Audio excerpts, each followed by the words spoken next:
Good morning, friends. Welcome back to She's At It Again. My name is Tanya, and I am so excited about sharing this recipe with you.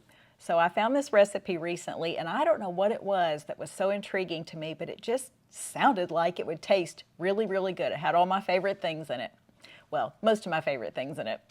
But I made this last week, and I took the first bite, and I went, I've got to do a video. This is crazy good.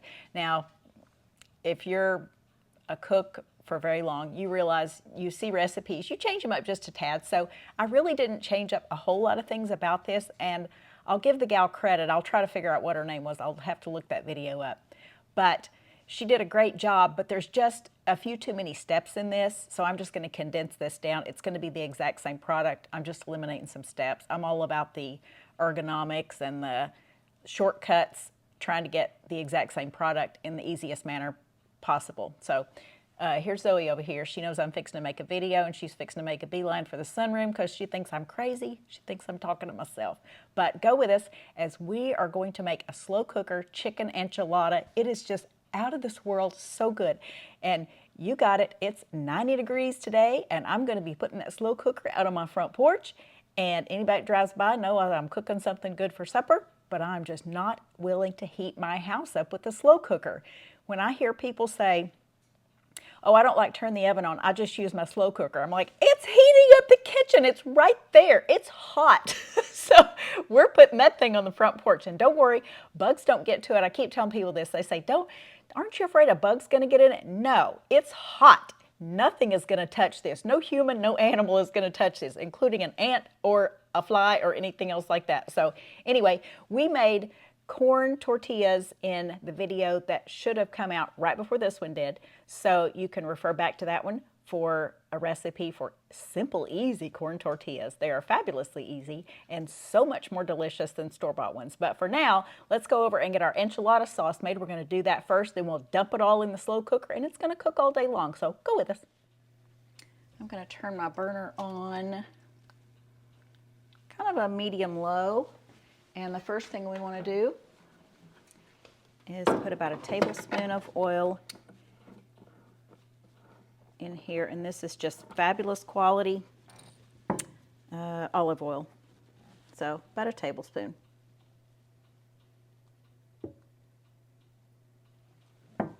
Now the only reason I have this extra step of making the enchilada sauce and then putting in the slow cooker instead of just putting everything in there is that the enchilada sauce makes about twice as much as what you'll need for one recipe. So with the next time you make it, and I promise you will make this again, and it'll be very soon because it's so stinking good, you don't even have to go through the step of making the enchilada sauce next time. You already have it done. So then at that point, you can just start dumping it in the slow cooker.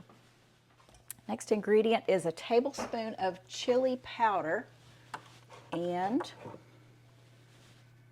let's see. Sometimes it's just a challenge to get to things in the back of the cabinet.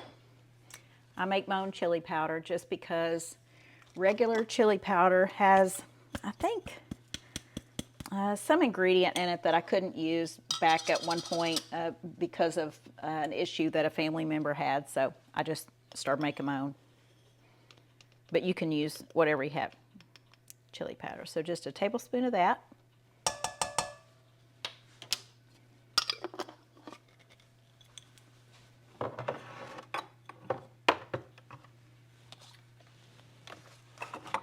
In case you're wondering, I don't have sour cream in there. I keep eggshells because I add these to things, not food items for us, but I save them and let them dry and then crush them up. All right, the next ingredient is a teaspoon of ground cumin.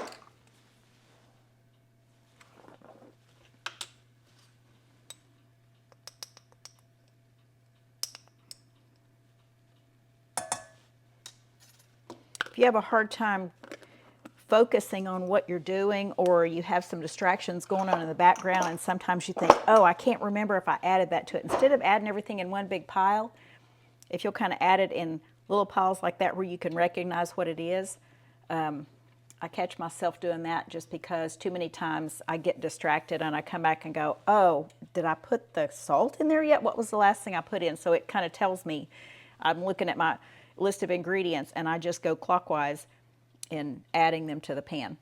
Okay, a half teaspoon of garlic powder.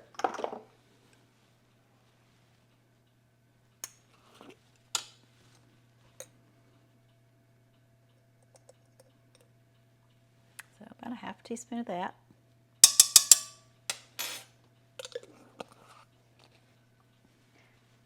A half teaspoon of dried oregano.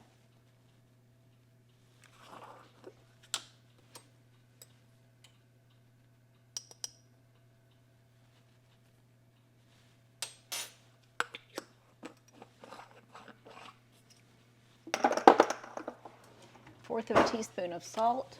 So we got that. An eighth of a teaspoon of ground cinnamon.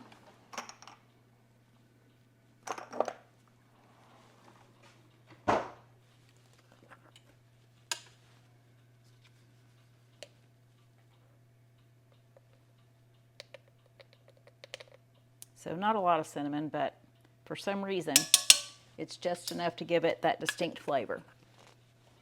And this works. This is the best enchilada sauce I've ever had in my life. I bought canned. I've made several different recipes from dried chilies and stuff. And this right here, even though it's just spices that you have normally in your spice drawer, it is by far the most fabulous. So kudos to that girl, whatever her name is, and I'll try to give it to you at the end, or either I'll put it in the description somewhere. But she was very clear in saying, oh, you can use canned, but I just make my own by throwing some stuff in there. Lady, if you can make this just by throwing stuff in there, you're a chef. That's just all there is to it, because it is fabulous. Okay, an eighth of a teaspoon of cayenne pepper. Love me some cayenne pepper.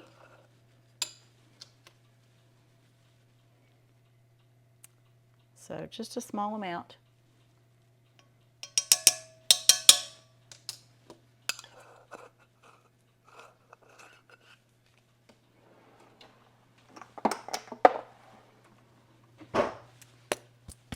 We're going to get one chipotle pepper in adobo. Now this is what the one looks like that I normally buy. The only downside to it is it does contain a little bit of sugar. It's not enough to even calculate on the nutrition facts, but in the ingredients it does say sugar on that. So big disappointment there. Eventually I'll find some that doesn't, but until now this is what I have. So it calls for one chipotle pepper in adobo sauce, but I'm going to get probably about a teaspoon and a half, because it's about half, well, maybe 2 teaspoons of that, and put it in there. Now this is going to add some spice to it, but I'm here to tell you, it's not overly spicy. This is not one of those things that somebody tastes and go, woo, I need something to drink because this is burning my mouth. It's not that way. It just gives it an immense amount of flavor. If you'd rather skip that part, it says you can replace it with 2 tablespoons of tomato paste. So maybe I was supposed to put 2 tablespoons of that in there. I don't know. But about 2 teaspoons of that works for us. It works great. 3/4 of a cup of chicken broth. Now this is good chicken bone broth that I make and store it. I either can it or put it in the refrigerator if I've just made it recently, and this was some I had in the fridge.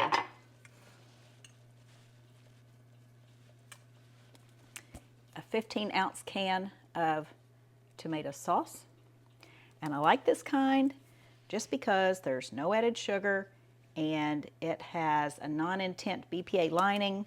So I check that every time, because you never know when the rules can change and they'll go with something else, and afterwards I'll go, I cannot believe I've been using that and it had such and such in it. But I do read the labels most times when I grab things. If you don't have the 15-ounce can of tomato sauce, 2 of the smaller cans will work. That's what I used last time, but I happened to pick up a larger can when I went to the store later on, because I knew I'd be making this again. And this will not be the last time, I promise you. It's so good. We had our neighbor, my sweet neighbor Tracy, over to eat with us, and she took one bite and looked at me and went, this is so good. Like, I know, it really was. And that's the first time we'd had it too, so I couldn't really take any credit for it. I was just following directions.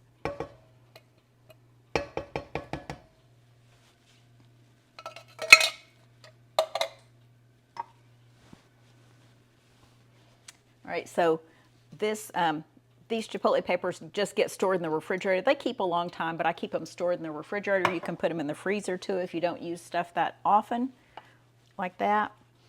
Now to this, the recipe called for 3 tablespoons of flour. All that's going to do is just thicken it up like a gravy, but again, you're going to be cooking it in the slow cooker, which, you know, you don't want to use cornstarch or something, because cornstarch, once it thickens, then it starts losing its capability to thicken. I don't know how it does that. It just kind of, it gets thick and then you keep cooking it and it starts getting watery again and you cannot retrieve it. So don't try to do something like cornstarch if it needs to be gluten-free. I would recommend this, and this is what I'm going to use. Even though none of us are gluten-free, I just never know when somebody's going to come to my house that is gluten-free, and if I have the chance to do it gluten-free without compromising the taste or the really anything about it, I'm going to go with that. So, I mean, if Tracy comes back over and eats with us again, then she'll be excited, and it'll still be gluten-free, and she won't notice even the taste difference in it. So 3 tablespoons. Let me get a clean tablespoon here.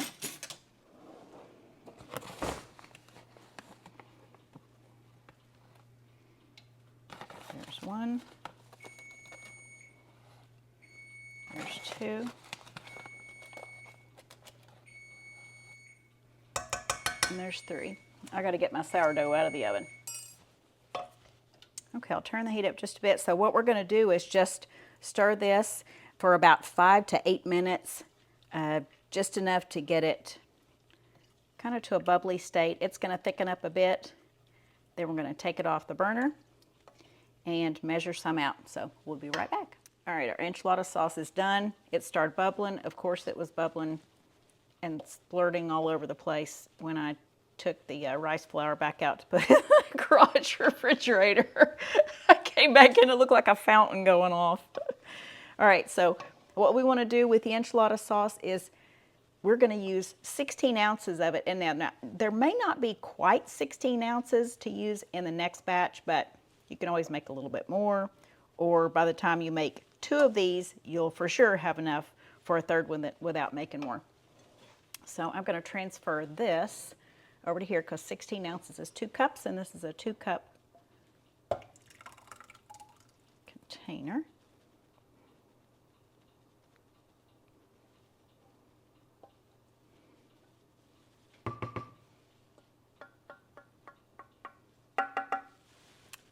And set this back here. Okay, I'll show you how much was left. So not quite enough for a full batch of it, but we do have our 16 ounces here. In this, I'm going to set that aside. I'm going to bring my slow cooker insert over.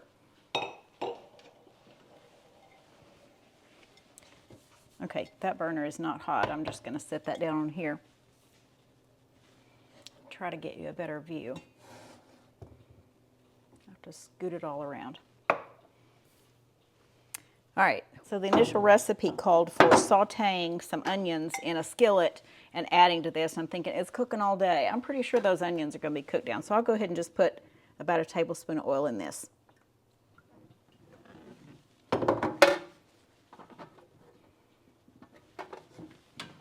I would say, hey, it'll keep it from sticking to the bottom, but honestly, nothing stuck to the bottom of my slow cooker the other day when I made this. So big bonus for that as well. Okay, kind of swirl this around in there. I thrifted this slow cooker here a while back, and it's not necessarily my favorite one, only because it doesn't have a warm setting on it. It's a 4-quart, which is a good medium size. It's not large by any stretch of the imagination, but I just love the color of this bowl. That's why I bought it. That's kind of pitiful. Okay, so what we want to add to this slow cooker is it says about a half an onion. So I'm going to measure this out. And these are just frozen onions that I keep in the freezer when something calls for an onion and I have to chop the whole thing anyway. I may as well just, you know, save what's left, put it in the freezer. That way I don't have to chop up another one. So this is about a cup. So a cup of chopped onions. Next ingredient is 2 cloves of garlic. This is my minced garlic I always keep in the fridge. I'll buy a big bottle of organic minced garlic and then transfer it to the small bottle to keep in the refrigerator inside. And it's certainly convenient, that's for sure. But it looks like I need to refill my bottle.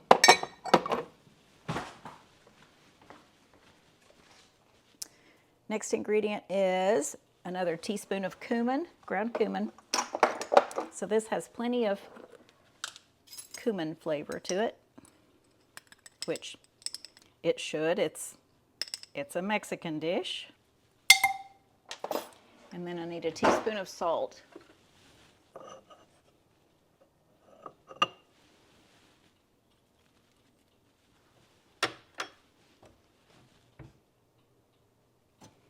We're going to pour in our 16 ounces of enchilada sauce. We have a can of organic black beans, and I just drained them a little bit. Now, the other day, I actually made my own black beans, so I started out with dry beans, cooked those in a different slow cooker. Then when I got ready to make this, I added to it. So it was probably a little bit more than 1 can, but for now, I'm just going to put 1 can in there. Okay, chicken breast. And these have been in the freezer, so I just thawed those overnight in the refrigerator. Just plop those right down in there, just like that. And it says nestle them down in there, so that's about as nestling as I get. Right there. And then we have dishes to wash. And let me take you over here,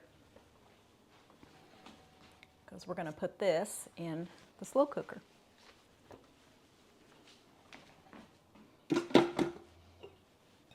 The other thing I liked about it was too, it has a glass lid instead of a plastic one. I like that. I think this must be kind of retro. I'm just guessing. I don't know. Okay, I'm going to take this out on the front porch. I'm going to turn it on low, which is this setting right here. And I think we're supposed to cook this for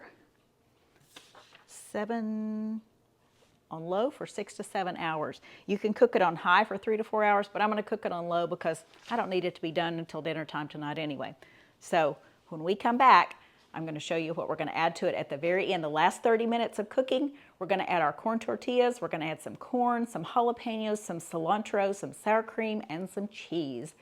It is divine. I can't even tell you this enough. When I told my husband yesterday, he said something about, he mentioned something about I was cooking, and he said, are you making those enchiladas again? I said, yeah. He goes, are you doing a video? Yep. He goes, man, I just wish people knew how good this stuff was. He gets a little frustrated because he's the editor, and he'll say, I just wish I could tell people how good this is. I'm like, nobody's going to know how good it is until they try it and taste it. He goes, I just wish they knew. It's so good. Anyway, and that's the editor. That's not even me saying that. I wish you knew how good this was too, but I really do hope you give this a try. Okay, when we come back, it'll be this afternoon. I'll be haggard looking from doing something else today, but we're going to finish this up, and it's going to be so stinking good. So anyway, just know it's going to be smelling good on my front porch too. So we'll be back. Okay, one last thing before I forget. It said to add another 1/4 cup of water to the mixture when you put it in the slow cooker. I guess because it gets too thick. And the rice flour could always start absorbing more of the liquid, which would still make it thicker. So I'm living on the edge today. I'm using chicken broth. I want mine to have some flavor. So just wanted to let you know I'm going to add another 1/4 cup of liquid to that before it cooks all day. So didn't want you to miss out on that part of it. All right, it's only noontime, and our slow cooker's still out on the porch doing fine, but I'm getting my stuff ready just so I don't have to do it at the last minute. I just never know what's going to occur in the afternoon that would prevent me from getting this done. So I just now shredded this cheese with that grater, obviously.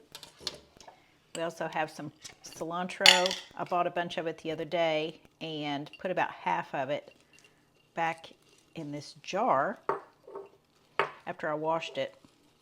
And I'm after the stems mainly. That's where all the flavor is in the stems. So I won't use all of this.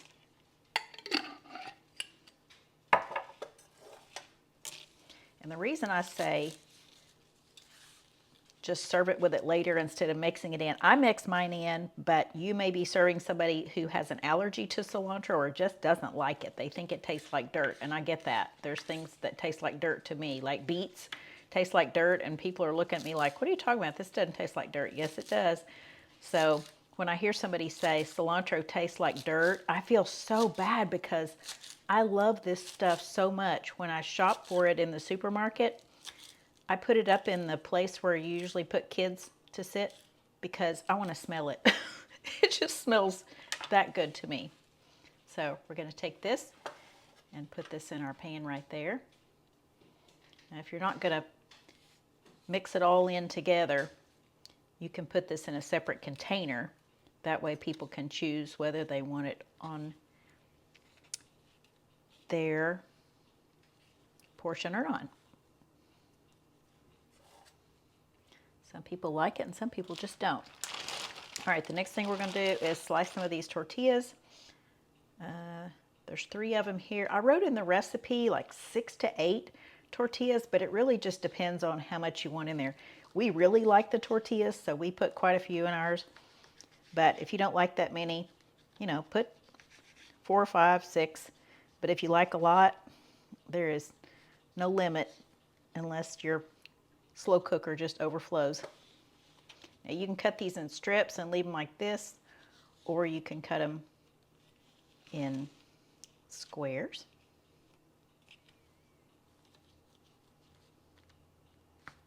This, you can use a big chef's knife or a pizza roller or something like that and cut these. They're not hard to cut. I think I cut mine in squares last time, like this. So we'll put these in the pan in that section.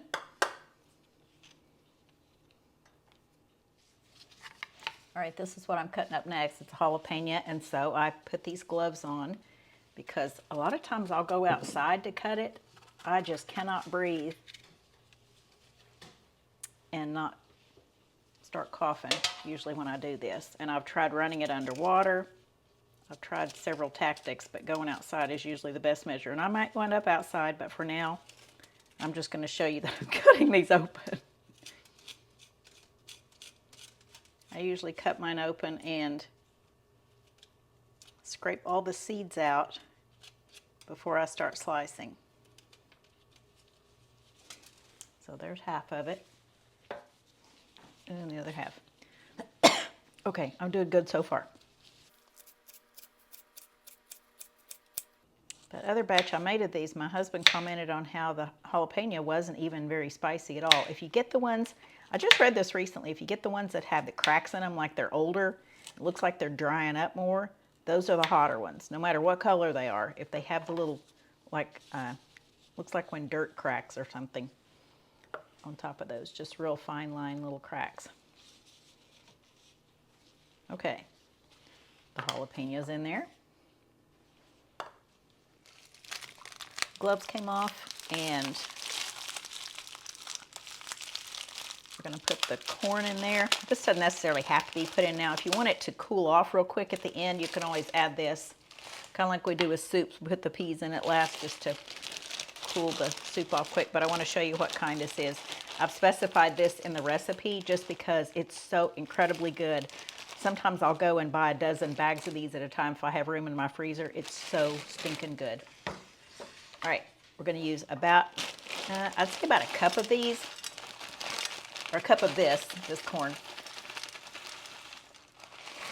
And I have to pop one in my mouth because they're like candy. They're so good. Okay, this goes back in the freezer. And the only thing left that we don't have in this pan is the sour cream, but I'll just add a big blob of that from the container, stir it in, and then I'll add this to it when we're ready to finish it up. So 30 minutes before it stops, before it's finished cooking, so right about the 6.5 hour mark, I'll put this in there, stir it up, and then let it come to a hot temperature again, and it'll be done. So this and the sour cream, and I'll let you take a look at it. Oh, and also the other thing is, I did mention this earlier. I use chicken breasts in mine, but the last time I used boneless, skinless chicken thighs, they're all organic, but it was perfect. So really it doesn't matter. It just depends on what you have, what you prefer, but either of those would work as long as it's boneless, skinless. You don't want to be picking bones out at the end. So anyway, I can't wait for this to be ready and you can see it and then I can eat it.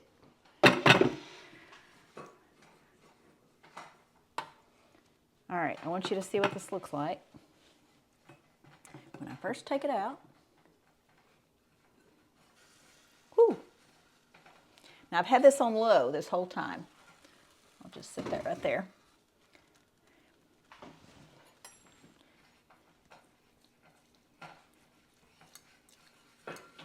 And all I have to do is stir it like this, and it comes in shreds. I will say that the thighs probably tear in shreds easier just because they're smaller pieces. That's all there is to it. But as you can see, all I'm doing is just using a fork. This is a serving fork. That's not a dinner fork.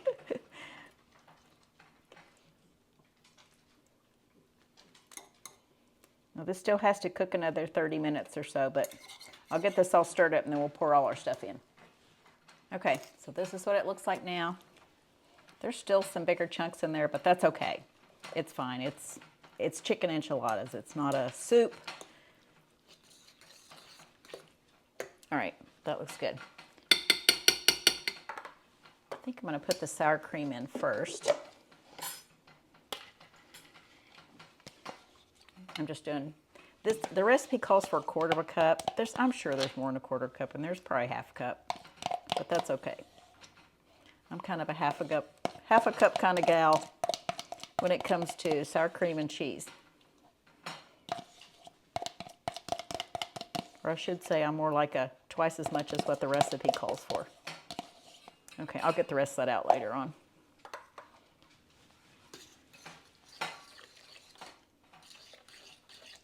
This smells so incredibly good. I almost forgot what it smelled like, and it's only been a week since I've had it. But this smells fabulous. I so hope y'all give this a try. This is so, so good. I would actually, I think I would have probably doubled this on a normal basis, but since I was doing a video, I didn't want you to think it had to be such a large amount. But next time I make this, I will probably double this. It's just that good. Okay, our cheese, our corn tortillas, our corn, our cilantro, and our jalapeno slices. And if you haven't guessed, if there's any of this stuff that you think your guest would not like, just like the corn, for instance, it doesn't have to be in there, but you could also just thaw it, leave it at room temperature, and serve it on the side. Same with the jalapenos. Of course, the cilantro, that's what it seems like most people have an issue with, is the cilantro. But I will be putting avocado slices with this alongside, because I'm not going to put them in that, because I know I'm not a huge fan of avocados. I know that shocks a lot of people, because people are like, avocados are my favorite. I could just live off avocados. I want to like them. It's not that I don't necessarily like them. It's just they don't taste like anything to me. I mean, literally, it tastes like wet. It doesn't taste like anything. And as soon as I eat them, I start kind of getting sick. So I just kind of steer clear of them. Every once in a while, I'll have some of my homemade guacamole, but it's not like I just go, oh, this is the best stuff ever. I think it tastes good only because I can taste the spices in it. I like those spices together. But as far as the avocado, it just tastes wet. It's not that I don't like it. It's just that it's nothing. It is nothing to me. But now my husband, on the other hand, loves avocados, and he likes it on this. Okay, covering this back up, and I'm going to take this back out to the front porch, plug it in, and I'm going to cook it for another 30 minutes, and then we will serve it after that. All right, this is all done. It is ready to eat. Oh my goodness, it smells so good. I know I've said that like 20 times, and you're probably laughing at me now. Okay, here's the rest of the sour cream that I cleaned out of the container. Okay, you see how thick this is. So if you want to add more broth to it, you want it runnier, that's fine. But this is more the texture of a chicken enchilada. Okay, so I'm going to dish this out.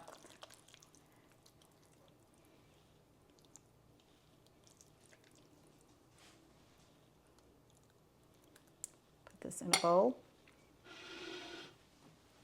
Turn this around so you can see it. I'm going to put a little bit more cheese on there. Not that it really needs it, but I just had some Monterey Jack left over.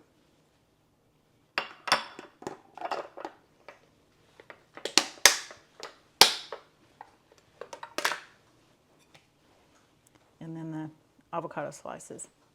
This is obviously not my bowl.